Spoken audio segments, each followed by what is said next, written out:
The Five Nights at Freddy's movie is finally out, and it looks like we got another Mario situation in our hands. Except that with the Mario movie, I was leaning more towards the audience side, and with this movie, I feel like the movie really left a lot to be desired. I really liked Mike, and I was into his struggle to protect his sister while also trying to get over his brother getting kidnapped. It's a good conflict, and it explains his desire for escapism. However, once the antagonists of the movie get introduced, it all kind of starts to fall apart, and once Springtrap is put into the equation, it just becomes absolute insanity. See, William Afton is in fact the main antagonist of the Five Nights at Freddy's series, but he's not mentioned until the second game, and you don't see him until the third. Before that, the series was just goofy animatronics trying to kill you, and personally, I think that's much more interesting. It's much easier to wrap your head around killer robots than it is to understand that crazy scientist who kills children and puts their souls into robots for research purposes. The way the events are presented in the games makes for a far more nuanced introduction to the more wacky concepts of the franchise. In the first game, you gotta survive 5 nights against Freddy. It's a pretty simple story and a good introduction to this world, and allows the games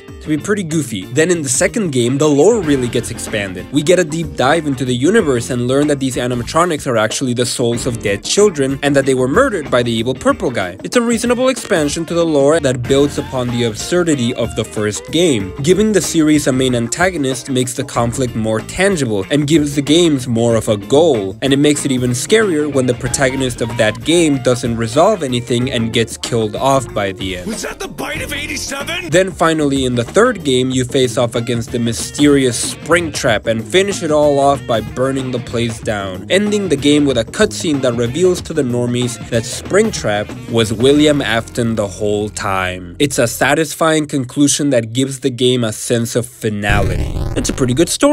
And most importantly, it's not a very difficult story to turn into a trilogy of movies. And the biggest problem with the movie is that it shoves all of that content into not just one movie, but around the last hour. Before this, the movie was just about Mike trying to get over his trauma and the dead children trying to steal his sister. But then, all of a sudden, we get Vanessa, everyone's favorite character from Security Breach. Why bring back this character of all people? Was anybody really excited to see her? Not only does she have no stake in the story, but she's from a bad game. But even if you want to ignore the source material, her inclusion into the story is incredibly artificial. By the end of the movie, it is revealed that her goal was to trick Mike into bringing his sister into the building. But aside from one scene, she never does anything to try that. In fact, she tells Mike that if she brings Abby back here, that she will shoot him. What's wrong with this person? But then by the end of the movie, Fredbear just goes to Mike's house and takes her on his own, making Vanessa even more pointless. All she really does is spew out FNAF lore. Hey Mike, did you know about the missing children's incident? Did you know that the robots are just the souls of dead children? Did you know that the children's bodies are inside of the animatronics? What's even the point of giving us all of this information? The reason these twists were cool in the games was because they were told to us in an indirect way. They were foreshadowed in subtle ways and left it up for the audience to figure it out on their own. It's really cool, but this movie doesn't do that. It leaves no loose ends or open-ended questions for the audience to try to figure out after it's over. But then it kinda gets worse, because Vanessa's not done info dumping, so then she has to reveal that her father all this time was William Afton. Oh.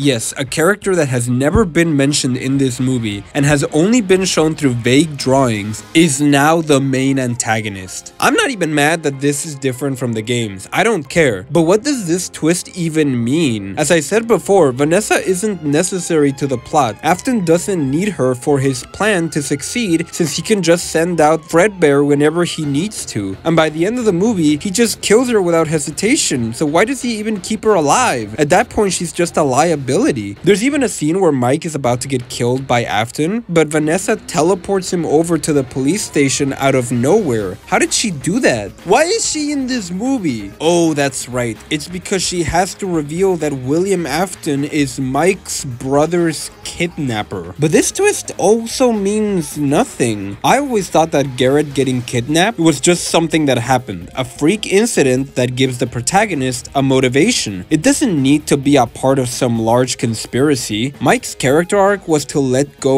of this incident and to stop trying to search for the kidnapper because it was never going to bring his brother back. Making that person suddenly be William Afton at the end of the movie is really contrived. We didn't need to give Mike a stronger reason to want to save his sister, and his character doesn't need to have some personal connection to Afton. If you really wanted that connection, then why didn't you make Afton Mike's dad like he is in the games? It makes his reveal in the movie very goofy. Like, he gets this Marvel movie reveal with a pause and everything so that the audience can gasp and cheer on, but it means nothing because we don't know this guy. I guess if you're a fan, you would know, but does that really make it better? Wouldn't you rather this be a character that you see built up over time, slowly but surely becoming the main antagonist of the trilogy? Wouldn't it be great to see this character fleshed out and developed until he becomes this inhuman threat that needs to be defeated? Then finally have the characters you made throughout the trilogy come together and triumph? Some of you might say that if we did that, then we wouldn't have a bad guy for this movie. Well, I don't know, you have 5 murder robots available at any time. The name of the movie is Five Nights at Freddy's. They're in the posters of every piece of advertisement in this movie. They're the main selling point of the franchise, but they're barely in the movie at all. They only get one scene of killing people, and even then all of their kills are off screen. Freddy isn't even really that important in this movie. I seriously was more afraid of the cupcake.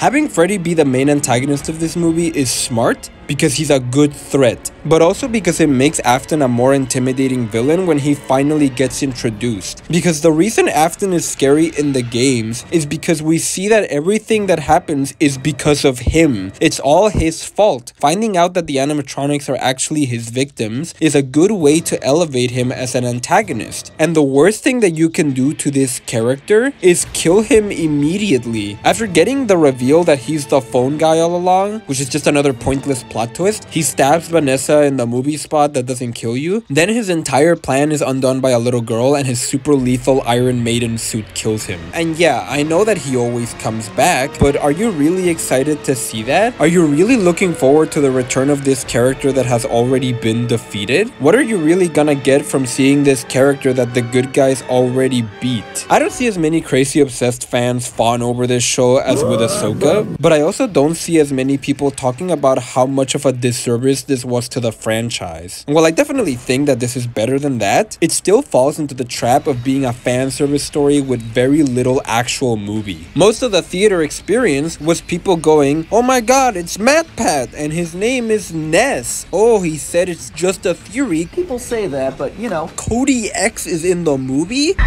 Don't get me wrong, I really enjoy this kind of thing, and I had a good time watching this movie, but I kinda wish the movie was more than just this. Considering that we're at the dawn of video game adaptations, I really don't want this genre to devolve into just a bunch of fan service for fans that are way too easily pleased. William Afton is a pretty cool villain, not because he's interesting, but because of how the games build him up, how he's presented in subtle ways. So if you're not gonna give him the time he needs to develop, then I'm afraid you've killed him before he even had the chance to grow. So for now, William Afton is gonna get on the mid tier because he got beaten up by children. 5 out of 10, that's all I got for this video. Goodbye!